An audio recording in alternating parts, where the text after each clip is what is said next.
Welcome to the epicenter of sports and entertainment. This is the Rude Dog Show. Now, here's your host, Rudy Reyes. Hey, what's going on? What's a good word? The word is the power is on. A lot of players are on, and some players are off. Guess you're going to have to tune in to find out. This is Rudy Reyes on the Rude Dog Show. RudeDogShow.com. Make sure you check out all of the wonderful things that I have to bring you. And when I say wonderful, yesterday was wonderful for some, but not wonderful for, well, everyone else in the NBA. Sadly enough, of course, if you haven't been watching, you should be paying very close attention to what's going on right now in the NBA. And I say that because you have injuries that are sustained by players, not good for any player. Doesn't matter who they are, really, but predominantly the ones that are your starters are the ones that you don't want to get injured. So make sure you do your due diligence and watch tomorrow night's game. There are some on tonight, but tomorrow night's games are very important, if not extremely important. So make sure you go check out Today's California, brought to you by Today's Canada as well, live on LinkedIn, YouTube, Facebook, Twitter. You name it, I'm on it. I'm Rudy Reyes on the Rude Dog Show. Before I kick things off, I want to kind of give patronage to two wonderful sponsors. One is SaturdaysCount.com. And if you don't know who they are, let's think about this. So within a year's time, in the NCAA year, rather, you have one season, 12 games, and 12 Saturdays. You have to be able to win the Natty, but you got to win the Natty by going to SaturdaysCount.com. You got to make them count. I'm telling you, SaturdaysCount.com. Go check them out at SaturdaysCount.com on the RudeDogShow.com. New page, by the way, called Partnerships. Yes, because they are a partner of the Rude Dog Show. And today, a brand new, and thank you very much, appreciate it, at @TrophyCase_ on Twitter. Go check out my newest sponsor. Download the free app. Or go to Google Play and download that app today. If you don't download the app, you may not be able to make a case without a championship trophy to put in it. Be seen, be in it to win it. Go to trophycase.app. That's trophycase.app. I've been saying this for years, and I've interviewed plenty of players, all trying to get to the same place, and that is to the upper echelon within their respective sports, MLB, NFL, NBA, guys that are trying to get out there, but you have to go to trophycase.app to build your profile. Once you do, you'll be able to be seen by lots of scouts. I mean, I'm not even an athlete and I'm getting views. That must tell you something. Yeah, I'm 6'1", but that doesn't mean I'm athletic. No, I am. I'm athletic. But I'm not an NFL player, not an NBA player. I'm lucky to be a point guard, a small point guard in today's NBA. So that's kind of what we're talking about here today is the NBA. But go to trophycase.app, download that free app today. I say free? Yes, free. I usually use the adage, if it's free, it's for me, and it's a free app. So make sure you download it, not while you're watching the show. You can do it after, you can do it before, but make sure you tune in 5 p.m. Pacific time, Monday through, I'm going to try to make it Friday. I'm working on it. Just be patient. There'll be a lot more to come. Trust me. Last night, Damian Lillard dropping 51 points on the Utah Jazz. He dropped 51 points on Utah Jazz the night before, but just bringing the heat. I mean, it's not even necessarily who he did it against. It's how he did it. He had done it from three. Didn't matter. Did it get the soft zones of the Jazz? Didn't matter. Assisted to various players and hitting threes without regard to anyone on the court wearing any other color other than Trailblazer. He inspired the younger talent around him to take advantage of the speed and the accuracy and the quickness for which he can actually play with. He's done this year in and year out. And I've also said year in and year out that if Damian Lillard does not end up on a championship team, his years in Portland are for naught. Again, no player is going to enter any format, whether it's in the NFL, Major League Baseball on the diamond, or NBA on the court, to lose a game. You want to win, but you have to have the winning method around you and the people that understand that method and how to play together. Play as one, not play as 35. Play as your starters. If you're backup, contribute when you're on the floor. That's how you make your minutes count.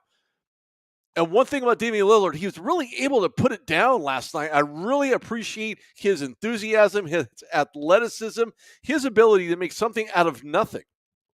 And when I say that, he does have some talent around him, but he doesn't have elite talent around him. And by no means do I minimize the roster that's been put forth for the Trailblazers to compete moving forward to at least get into a play-in situation. And they're right one notch right above the Los Angeles Lakers. And we'll talk about them in half a minute. But, I mean, Damian Lillard is an inspiration to people. And I've said this time in and time out again and again and again. Damian Lillard is a guy who deserves some respect, to put some respect on his name. Just do it. You don't have to think about it. Just do it. He's 32 years old. He's the fourth player only in NBA history who has ever done it, tying Donovan Mitchell, Elgin Baylor, David Robinson. And more importantly, it's about the crowd. When the crowd is in it, you can win it. 9 for 15 from three-point range, 17 for 29. 29, the Blazers were blazing against Utah, beating them handily 124 to 107. I think more importantly, you really have to look at the way that they're doing it as a collective unit. This is not a single win. This is a collective unit. Everybody plays together. They're on the same team, and their goal is to do what? Win the game. That's the idea. That's the concept. And more often than not, some players don't know how to figure that out.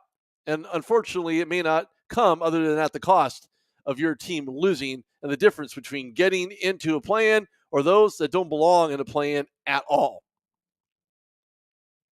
So as if that wasn't enough of a night against the Utah Jazz, Damian Lillard went on a roll, on a tangent, whatever euphemism you want to use.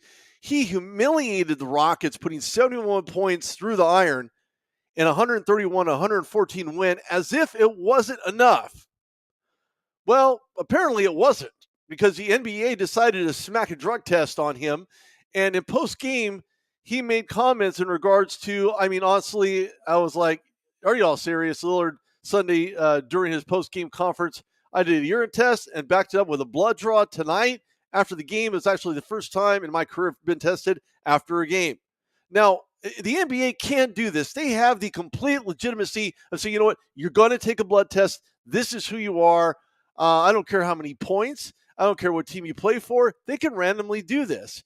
I mean, look, I understand he's got a lot of ink, but having a needle stuck in your arm versus getting tatted on, two completely different things. I don't like needles, and it's a shame that after such a stellar performance, the league decided they needed to drug test him. Now, sadly, when you look at the one of the sections within the NBA, what they call the CBA, it states that a player shall be required to undergo testing for a prohibited substance anytime without prior notice to the player. Well, of course, you don't want to give a player an unfair advantage and enable them to, go do some HGH or something silly to enhance their performance on the court. And of course, when a player selection is a procedure by a third-party organization, that means that the league, the team, the union will have any and all involvement. If the player will be tested, will receive prior notice. I just don't look. It's almost as if you took a man who was at his highest of highs, being the fourth man in NBA history to drop 71 points, but now you brought him to the lowest of lows. That's not fair to him. And he is tested time and time again whenever he was asked to do so, because that's part of CBA. He co-signed for it in some capacity, or maybe he wasn't there at the meetings. And my theory about CBAs, whether it's the NFL or Major League Baseball or anything else for that matter, you have to be able to make your voice count. If you want the change to occur, you have to be the guy to help create that change by doing what? Propagating it, by being there, by having a voice as a part of that change to see if it's an achievable change that will allow for parity across the board whether you're giving an advantage to the players or advantage to the league. And of course, it's always about the players. Without the players, you wouldn't have a league. So I think to myself, man, a day he's scheduled to play, post game, he gets tested. Okay, fine, wonderful. But how, and we'll go back to this question. How did Damian Lillard go about scoring his 71 points against the Rockets? Well, yeah, we know that the NBA All-Star game was basically okay. I mean, it was fine. It was from three and almost breaking Klay Thompson's record of in 2018. And I think sadly, when you look at this, it's almost as if he single-handedly destroyed his record. I mean, he eclipsed 28 shot attempts and 13 for 22 beyond the arc, making all 14 of his free throw attempts. But I mean, if you want a performance, look at his performance, tape his performance, listen to his performance, because he's a guy who has certainly done this time in and time out. My only regret, hopefully it won't be his regret, but my only regret is that he will not have the ability to go to another team and do something more than what the Portland Trail Blazers have given him time and again. It's just a real sad situation. With that being said, I want to give a shout out here to my only comment tonight, Marina Braga de Costa. Thank you very much. Muy bien, gracias for that. And that's about all Spanish that I know. But thank you nonetheless. I certainly appreciate it. This show brought to you by Today's California, Today's Canada. Find it on LinkedIn, Facebook, YouTube, Twitter, you name it. Well, I'm on it. I'm all over. I guess the metaverse, some would say, and some would say no. Also brought to you by SatursDaysCount.com. Go to SatursDaysCount.com. 12 Saturdays and 12 games. Make it count. Go to SatursDaysCount.com and pick up your T-shirt. It's a wonderful looking shirt. I should have mine in the mail a lot sooner than later. And then, of course, go to trophycase.app. Download the free from the Google or App Store. It's a free app that makes your profile as a player visible to scouts, general managers, and anyone else looking for fantastic talent. You got to be in it to be seen. And if you're not, you're losing out. Go to trophycase.app and create your free profile today. Lakers have their work cut out for them. And when I say that, I mean they have to achieve a goal of qualifying for the NBA playoffs and then avoid the play-in. And I like the play-in for those that are, it almost brings out the best in those teams. It brings the best in who they are. It brings the best of what you have to bring on the court and get it done. And the Lakers themselves, they have the tools. It's a revamped, reworked roster that they're currently playing with, and I actually like that. I like how they're playing. I really enjoy watching all the star shooters involved in this process. Schrader gets some help. LeBron gets some help. AD's playing at an all-time high. And it's something that I've been waiting for quite a while, to say the very least. But, they're going to have to make a run, and it means right now. It doesn't mean tomorrow. It doesn't mean next week. They have to win every single game in order to avoid a play-in. And that may be a little bit harder than it seems. We'll talk about it in just a moment here. But you want to go into a Memphis Grizzlies team and into the arena knowing that you're going to win the game. It's really about mindset. And so their mindset against Ja is that they're going to take advantage of a lot of doubles. You're going to see that, especially within the perimeter. You can't give them open shots. You have to contest those at every point whatsoever. And you have to play hard on every single defensive possession. Granted, that's what you get when you're able to actually block out and turn that ball over and score in transition. One thing about the Grizzlies is that they do have speed. They have youth. More importantly, it's how they're winning. It's how they're taking care of the ball. So the Lakers have their work cut out for them traveling into Memphis. And what's going to be even more interesting is if it was just reported the Lakers will not have LeBron James for an indefinite amount of time. He had hurt his foot against the Mavericks yesterday. And right now, there's some scary belief that he will be sidelined for an indefinite amount of time. So it's sad to see this, sad to hear about it. I hope LeBron gets better, gets back to the court, because this Lakers team can win, but how long can they sustain the win without LeBron James? That's a bigger problem. That's a bigger question for another day. But the bigger question is, can they maintain the flow needed to make a run and avoid the play-in? Well, we just discussed that, and some of the shooting leaders clearly is going to be LeBron James, Anthony Davis, Russell Westbrook. Did everything he could last night for the Clippers. He was traded prior to the deadline. Jared Vanderbilt, no D'Angelo Russell. He will need to come back in a big, big way in order to make this happen. Bryant traded out. Schroeder doing absolutely everything he could. Malik Beasley just tearing it up right now with just dropping threes at will. Austin Reeves getting it done. He tends to push the momentum, is a willing passer when he needs to, and you need better. You need really solid passes, especially if you're at the LA Lakers.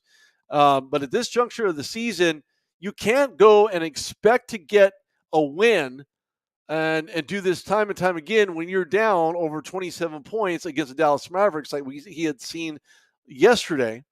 More importantly, it's really about, I understand there's the largest comeback in the history of the NBA to defeat the Dallas Mavericks, and a new look as well.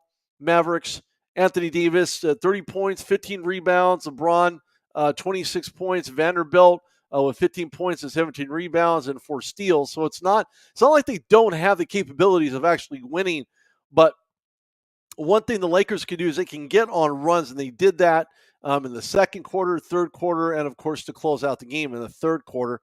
111 again, and 111 over 108 last night against the Mavericks.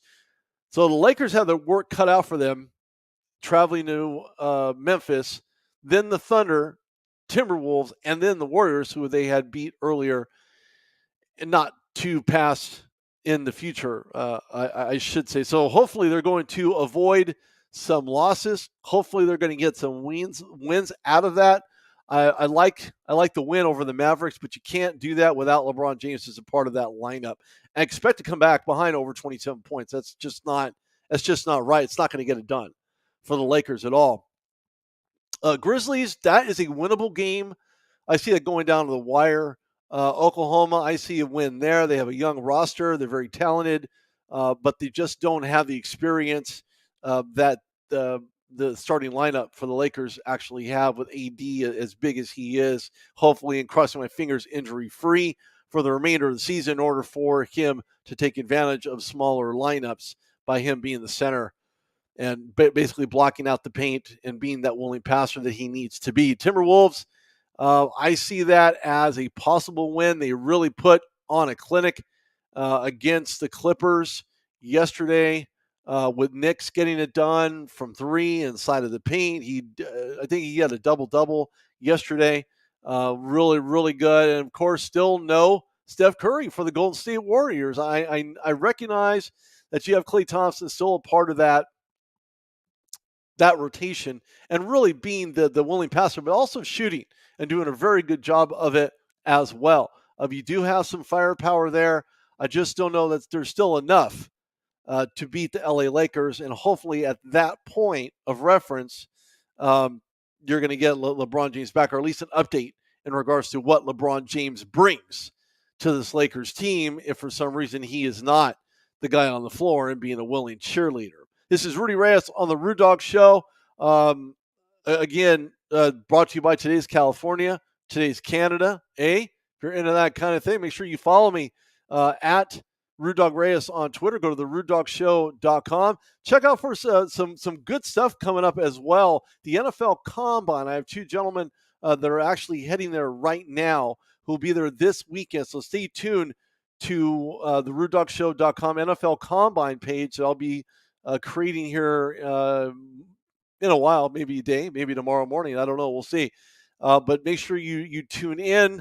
Going to get some solid coverage, maybe some great interviews. We'll see what the NFL Combine brings. And, of course, as you know it, the NFL Draft, that is on the horizon. So stay tuned for that as well, because I will try to attend the one in Kansas City. We'll see how that works out. This is Rudy Reyes of RudeDogShow.com. Again, go to SaturdaysCount.com. Pick up your favorite shirt.